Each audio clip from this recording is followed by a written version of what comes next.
Guys, Nick here, and before we go into the video, I just wanted to talk about a second channel I've launched called sexynickd, and you can check it out in the description below. We're going to have supplement reviews, fitness tips, lifestyle design tips, business, managing multiple relationships, polygamy, everything. Stay tuned.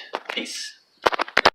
Guys, Nick here, and I wanted to make this video on testosterone and game. Now, many of you guys probably might not even realize that you're running on low testosterone throughout your whole life. And I was one of those guys. For the longest time, I just had low testosterone. I couldn't really explain why.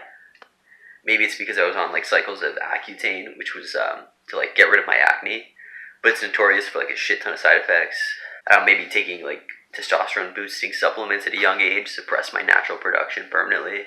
You know, a lot of things could be the culprit, but I just noticed side effects. Like, I normally wouldn't be able to get erections. I had low sex drive. I was always tired. I almost had like feminine characteristics. Very passive, very anxious, very depressed, very irritable. And I couldn't explain why. You know, this was just always happening, at least like since puberty. And I was even like late in developing things, you know, like body hair. Everyone in my fucking classes had like armpit hair and shit. And I didn't have any of that, you know, even facial hair took a while to come in. And I was wondering why. And this isn't really something I've talked about in any of my videos, but I just want to explain the link between testosterone and game, and how proper levels of testosterone will honestly change your fucking life.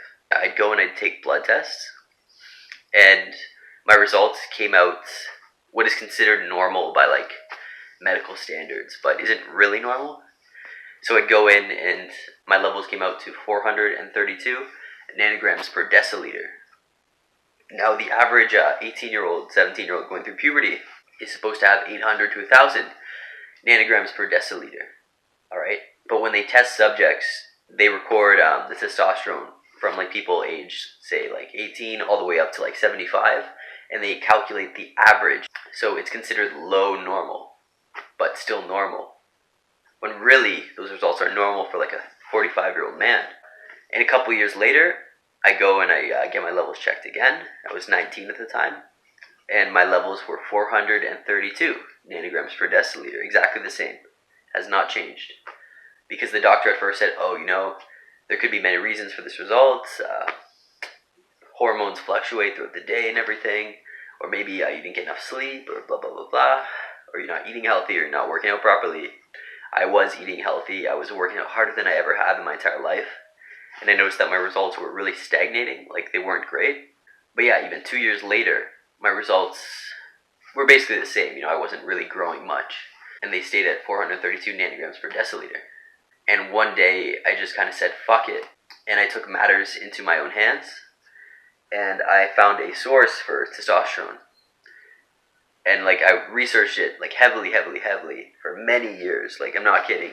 Probably since the age of 16, I've been researching testosterone and its impact on people, and how to get adequate levels of testosterone, things like that.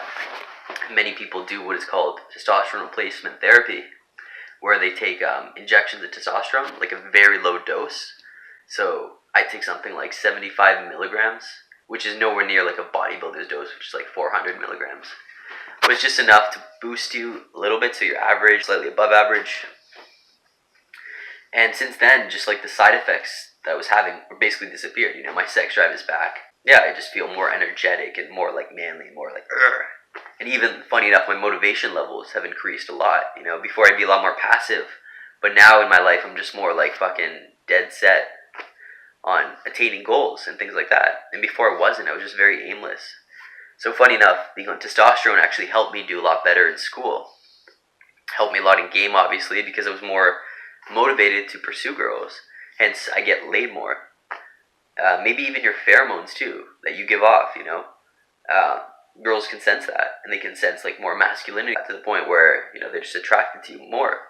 The more testosterone you have, you know. Women tend to be attracted to men, unless you're a lesbian, obviously, for various reasons. One of which is your actual masculinity. And testosterone is the cornerstone of masculinity.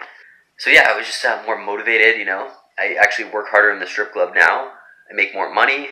I've been running boot camps now and then with Let's Get Girls. I've been blowing it up.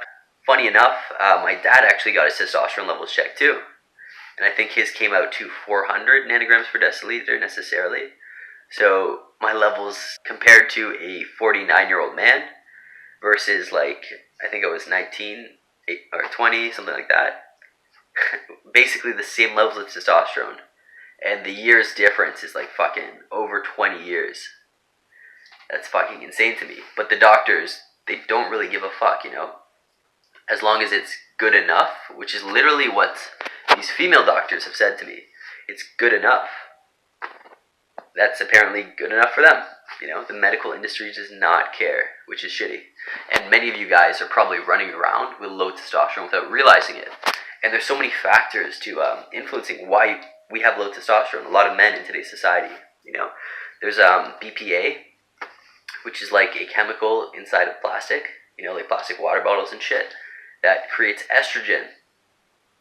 More estrogen lowers your testosterone count. You know, even certain foods that are chemically manufactured that we eat can lower testosterone. Sedentary lifestyles lower testosterone. There's just so many factors, but I think a lot of it could be genetics, or even like induced from some kind of drug that you take. Like even if you've taken antidepressants, which I have in the past, that can lower testosterone. You know, antipsychotics I've taken, that lowers testosterone. So many potential, you know, culprits. So I highly recommend you get your testosterone checked and go from there, you know. Maybe ask your doctor about TRT, testosterone replacement therapy. I'm not going to tell you to go ahead and, you know, get it from an outside source, but it is your life after all, and I firmly believe that you know what is best for you, just as I think I know what is best for me. But honestly, testosterone has significantly changed my life, you know.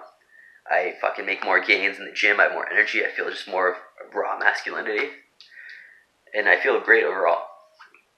And I think that no man should live with low testosterone, you know. Maybe if you're old and you're not really having sex anymore, and you don't really have any need for testosterone, then that's a different story. But if you're a young guy, 18, 19, 20, etc., even like in your 40s and whatever, you still want to be in your prime, then testosterone is very fucking important. So, get your levels checked, make sure your testosterone is adequate, because it can seriously impact your life. Good luck, guys. Talk to you later. Peace.